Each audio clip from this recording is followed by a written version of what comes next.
Hi hello నమస్తే. ఇవాల్టి video వచ్చేసి మా గార్డెన్‌లోని వంకాయలతోటి అయితే కర్రీ చేస్తున్నానండి. ఇంకా కర్రీ అయితే ఎలా చేయాలనేది అయితే ఇప్పుడు చూసేద్దాం. ఇంకా ఈ వంకాయ కూడా ఎవరికి రాదా కర్రీ అని అనుకోవచ్చు. కానీ వచ్చిన వాళ్ళ కోసం కాదండి. రాని వాళ్ళు కూడా ఉంటారు కదా! వాళ్ళ కోసమే ఇది షేర్ చేస్తున్నాను. చూడండి అసలు మా గార్డెన్‌లోని వంకాయలైతే ఎంత బాగా కాసాయో. అసలు వీటిని చూస్తుంటే చాలా అంటే చాలా హ్యాపీగా ఉందండి. ఎందుకంటే మనం పెంచుకున్న చెట్లకి ఒక్కో కాయ వచ్చినా కూడా చాలా అంటే చాలా హ్యాపీగా అనిపిస్తది కదా! ఇంకా అలాంటివి చాలా ఎక్కువగా వచ్చాయన్నమాట ఈ చెట్టుకి. చూడండి అసలు ఎన్ని కాయలు వచ్చినాయో. ఈ కాయలతోటైతే ఇప్పుడు ఇవి తీసుకొని ఇంకా కర్రీ అయితే చేద్దామని చెప్పి ఇవి కట్ చేసుకుంటున్నాను. ఇంకా ముందుగా అయితే ఇంకా నేను పచ్చిమిర్చి, కొంచెం అల్లం ముక్క, వెల్లుల్లి, కొద్దిగా కల్లుప్పు వేసి మిక్సీ పట్టి పక్కన పెట్టుకున్నా. ఇంకా అవి ఫస్టు ప్రిపేర్ చేసుకొని పక్కన పెట్టుకుంటే, వంకాయలు కట్ చేసి వెంటనే పోపేసుకుంటే ఇంకా అవి నల్లగా అవ్వవనమాట వంకాయలు. అందుకోసమని ఉల్లిపాయలు కట్ చేసుకున్నా ముందుగానే. సో, ఇప్పుడు పచ్చిమిర్చి కూడా మిక్సీ పట్టి పక్కన పెట్టుకుంటే, మనం ఈ వంకాయలనేది ఒక 2 సార్లు అలా నీట్‌గా కడుక్కోవాలి. గార్డెన్‌లో కొంచెం మట్టి అవి కొట్టుకుంటాయి కదా వర్షానికి.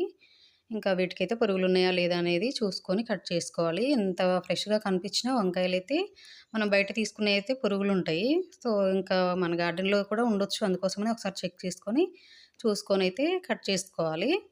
ఇంకా నేనైతే ఇలా చూసి కట్ చేస్తున్నా. పురుగులైతే పైన కనిపించవు వంకాయకి. లోపల ఉంటాయి. చాలా జాగ్రత్తగా చూసుకోవాలి ఈ నల్ల వంకాయలనేది. లోపల సన్న పురుగులుండే అవకాశం ఉంటది. సో, చూసైతే కట్ చేసుకోవాలి. ఇంకా ఈ వీడియో అయితే ఇంకా వచ్చిన వాళ్ళైతే స్కిప్ చేయండి. రాని వాళ్ళు కూడా ఉంటారు కదా! అందుకోసమని చూపిస్తున్నా అనమాట. సో, అందరికీ రావాలని లేదు కదండీ! నాకు ఫస్ట్ అయితే ఏమి రావు. నేను కూడా తర్వాత పెళ్ళైన తర్వాతే నేర్చుకున్నా అన్నీ. ఇంకా మాకు తెలిసిన ఆంటీ ఉంటే, ఇంకా ఆంటీ దగ్గరైతే అన్నీ ప్రతి ఒక్క వంట ఆంటీ దగ్గర చూసి నేర్చుకున్నా అనమాట. ఇంకా అమ్మ దగ్గర ఉన్నప్పుడైతే ఎవరం కూడా చేయం కదండీ! వంట దగ్గరికైతే వెళ్ళము. అన్నీ రావు కదా! అందుకోసమని ఇంకా మేము క్వార్టర్స్‌లో ఉన్నప్పుడైతే మాకు తెలిసిన ఏఎస్ఐ అంకుల్ వాళ్ళ ఆంటీ దగ్గరైతే అంటే వాళ్ళ మిసెస్ ఆంటీ దగ్గరైతే నేర్చుకున్నా నేను అన్ని వంటలు. ఇంకా తర్వాతే నాకు అన్ని వంటలొచ్చనమాట. ఇంక అందుకోసమని వీళ్ళు ఇంకా ఈ వంకాయ కర్రీ కూడా పెట్టాలా అనేవాళ్ళు కూడా ఉంటారు కదా! వచ్చిన వాళ్ళైతే స్కిప్ చేయండి. రాని వాళ్ళ కోసం ఇంకా చూసేయండి. ఇప్పుడైతే స్టవ్ పైన ఒక కడాయి తీసుకొని ఇంకా కర్రీకైతే కొంచెం తగినంత ఆయిల్ అయితే తీసుకోవాలి. నేనైతే ఈ కర్రీ అని కాస్త ఎక్కువగానే వేస్తా. ఇప్పుడైతే ఆయిల్ తీసుకొని దానికి పోపు గింజలు, కరివేపాకు ఇవన్నీ వేసుకోవాలి. నేనైతే ప్రతి కర్రీలో కొంచెం ఎండుమిర్చి కూడా వేస్తా. ఎందుకంటే ఎండుమిర్చిలో ఉన్న సీడ్స్ అయితే తినేటప్పుడు బావుంటాయని చెప్పి ఇక నాకిష్టం అందుకోసమని ఎండుమిర్చి కూడా ఏసుకుంటా. ఉల్లిపాయ, పచ్చిమిర్చి, పోపు గింజలు ఇవన్నీ ఏసి ఇవి ఫ్రై అయ్యేంత వరకు కలుపుకోవాలి. సో, కొంచెం హాఫ్ టీ స్పూన్ వచ్చేసి పసుపు కూడా వేసుకోవాలి. మనం పచ్చిమిర్చి ఏస్తున్నాం కదా! కొంచెం పసుపు ఎక్కువగా ఏస్తే చాలా బావుంటది. కలర్‌ఫుల్‌గా అనేది కూడా ఉంటది. బావుంటది. సో, ఇవైతే ఫ్రై అయ్యేంత వరకు మనం కలుపుకోవాలి.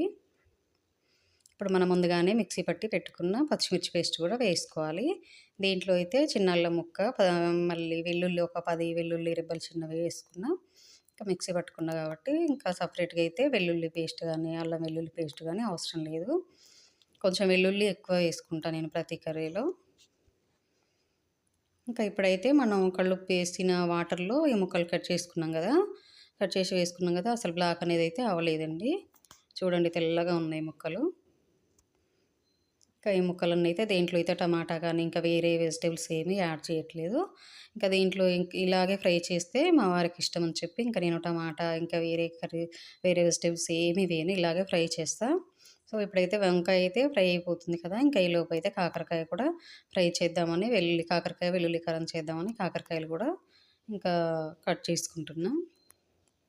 ఇంకా అదైతే అయితుంది గదా! ఇంకా టైం వేస్ట్ ఎందుకులే ఇంకా ఇది కూడా చేద్దామని చెప్పి ఇంకా పైన ఉన్న పీలైతే తీసుకోవాలి. పీలర్ తోటి శుభ్రంగా కడుక్కొని ఇంకా ఇలా కట్ చేసుకోవాలి. ఈ కాకరకాయ, వెల్లుల్లి కారం ఎలా చేయాలనేది ఇంకా ఈ వీడియో కూడా పెడతా మీకు. ఇంకా టైం వేస్ట్ ఎందుకులే అని చెప్పి ఇంకా ఇది కూడా చేస్తున్నా అనమాట వెంటనే. సో ఇలా అయితే కట్ చేసుకోవాలి కాకరకాయలు. ఇలా కట్ చేసుకొని ఎక్కువగా ఉన్నప్పుడైతే తడి లేకుండా చూసుకొని ఇంకా ఇలా వెల్లుల్లి కారం చేసుకొని పెట్టుకుంటే ఇంకా ఎన్ని రోజులైనా నెల, 2 నెలలు అలా కూడా మనకు మామిడికాయతో ఆవకాయ ఎలా చేసుకుంటామో ఇది కూడా అలాగే ఉంటది. ఖరాబ్ అనేది అయితే అసలు అవ్వదు. ఇంకా నేను కొంచెమే చేసుకుంటున్నా గనుక తడి అనేది ఇంకా ఆరబెట్టలేదనమాట. అలాగే చేసుకుంటున్నా. ఇలా చేయడం వల్ల కాకరకాయ చాలా టేస్ట్ ఉంటది. సో ఇప్పుడైతే వంకాయలైతే మగ్గిపోయినాయి. కానీ ఇంకా ఫ్రై అవ్వాలన్నమాట. ఇంకా దీంట్లో అయితే ఇంకా ఏమి వేయననమాట. ఇంక ఇలానే ఫ్రై చేస్తా వంకాయ. ఇంకా ఆలు, టమాటా ఇవన్నీ వెజిటబుల్స్ ఏమైనా మిక్స్ చేసుకోవచ్చు. వంకాయ అంటేనే చాలా టేస్ట్ ఉంటది కదా! ఇంకా ఏదైనా ఏసుకోవచ్చు కానీ ఇంకా నేనైతే ఇలాగే చేస్తున్నా ఈసారి. సో 2 నిమిషాల తర్వాత అయితే ఇంకా ఫ్రై అయిపోయిందనమాట. ఇవి వెంటనే తెంచి మనం చేస్తున్నాం కాబట్టి బాగా డ్రైగా అయితే కనిపించదు మనకు. కొద్దిగా మనం బయట తీసుకొచ్చుకున్నవైతే కొంచెం వాడిపోయినట్టు ఉండడం వల్ల అవైతే డ్రైగా కనిపిస్తాయి. ఇదైతే మంచిగా ఫ్రై అవుతుంది. నేనైతే హై ఫ్లేమ్ పెట్టలేదు. మీడియం ఫ్లేమ్ పెట్టి చేస్తున్నా. మీడియం ఫ్లేమ్‌లో అయితే మంచిగా ఫ్రై అయితది. టేస్ట్ అనేది కూడా ఎక్స్ట్రా ఉంటదనమాట. మనం హై ఫ్లేమ్‌లో పెడితే అది అడుగంటడం, మాడడం త్వరగా అయితదనుకుంటాం కానీ ఇది హై ఫ్లేమ్‌లో ఏదైనా కూడా హై ఫ్లేమ్ పెట్టడం వల్ల ఇంకా అదైతే అంత బావుండదు. మనం సిమ్‌లో గానీ, లో ఫ్లేమ్ పెట్టుకొని, మీడియం ఫ్లేమ్ పెట్టుకొని చేస్తే టేస్ట్ కూడా బావుంటది. కాకపోతే కొంచెం టైం ఎక్స్ట్రా పడతదనమాట. కొంచెం ధనియా పౌడర్, కొంచెం సాల్ట్ కూడా తక్కువ అనిపించి కొంచెం సాల్ట్ వేసుకున్నా. సో ఇప్పుడైతే ఇవన్నీ ధనియా పౌడర్, కొంచెం సాల్ట్ వేసుకున్నాం కదా! ఇవైతే కలిసేంత వరకైతే మనం కలుపుకోవాలి. సో ఈ వంకాయ కర్రీ మీకు నచ్చినట్టయితే లైక్ చేయండి, షేర్ చేయండి, సబ్స్క్రైబ్ చేసుకోండి. Bye friends.